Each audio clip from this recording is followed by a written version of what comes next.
Hi guys, welcome back.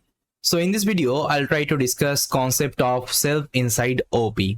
I think you saw I was using this particular keyword self. Okay, so everywhere you can see I was using this particular self keyword. So maybe you will have the question like why you were using this particular self. Okay, everywhere. I already told you what is self exactly. Self is nothing but it is pointing the same actually class. Okay, class object. You can see ATM machine is a class. So whenever I'm writing the self, that means it is trying to locate that particular class only. So it is trying to say this is actually ATM class property. Okay, ATM machine class property. So whatever actually I'm writing this particular self, that means this particular function or method, whatever actually you are writing, it is the property of that particular ATM machine because it is locating the ATM machine class. Okay, this particular class only. So let me prove it whether whatever things I'm telling it's correct or not. So for this, what I will do, I'll just simply just write one print statement. So I'll just print the id of let's say self. As of now, I'm not going to run my like ATM machine menu, so I'll just try to comment this line. And now see if I execute this particular code. See, this is the same class we have written in our previous video. Now let me initialize the object, okay, of the ATM machine. Now see if I execute, it will print the ID of that particular self. Okay, now you can see this is the ID of the self in the memory. Okay, see, this is the ID of the self in the memory. Now see if I just write ID of object, okay, ID of object, this particular object in the memory.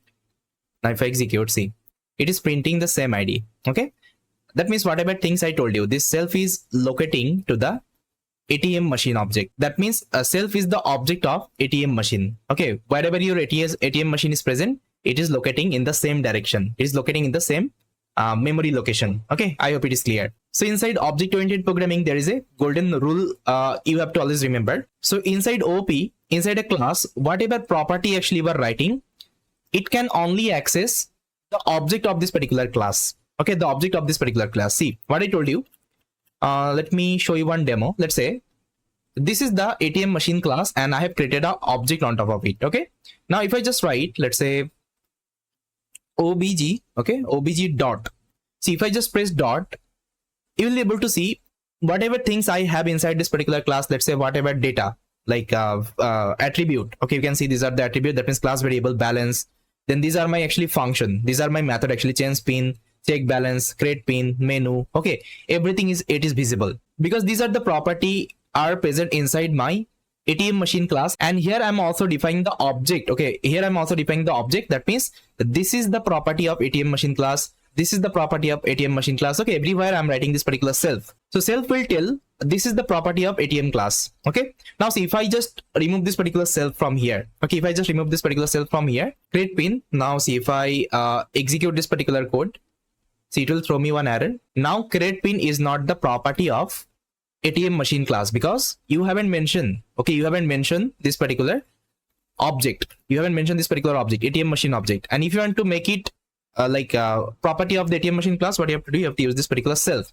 Now self will tell, okay, so this is the property of ATM machine class. That is the idea. Okay, so that's why we have to use this particular self. Okay, self keyword everywhere.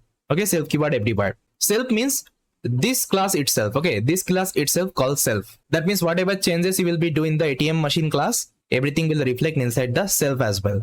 And there is another concept. Let's say inside this particular class, I'm having different method. Let's say create pin, menu, change pin, right? Now, if I want to communicate, let's say one method with another method, let's say here I was doing the communication, I think, remember. So here I was calling this particular menu, okay, menu method inside create pin. Okay, how it is able to communicate? Because of this self keyword. Okay, because I'm calling the object of the ATM machine, then I'm calling the menu. Now see if I call like that, it won't be working. Okay, it won't be working. Now see, menu is not there inside this particular class. Menu is not there inside this particular class. Like, what is menu here?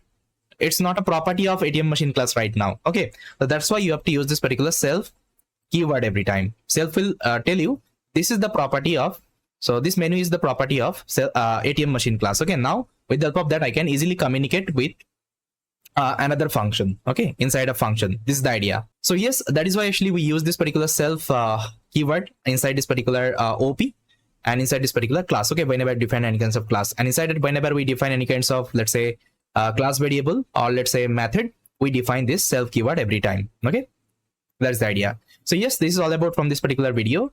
Thanks for watching.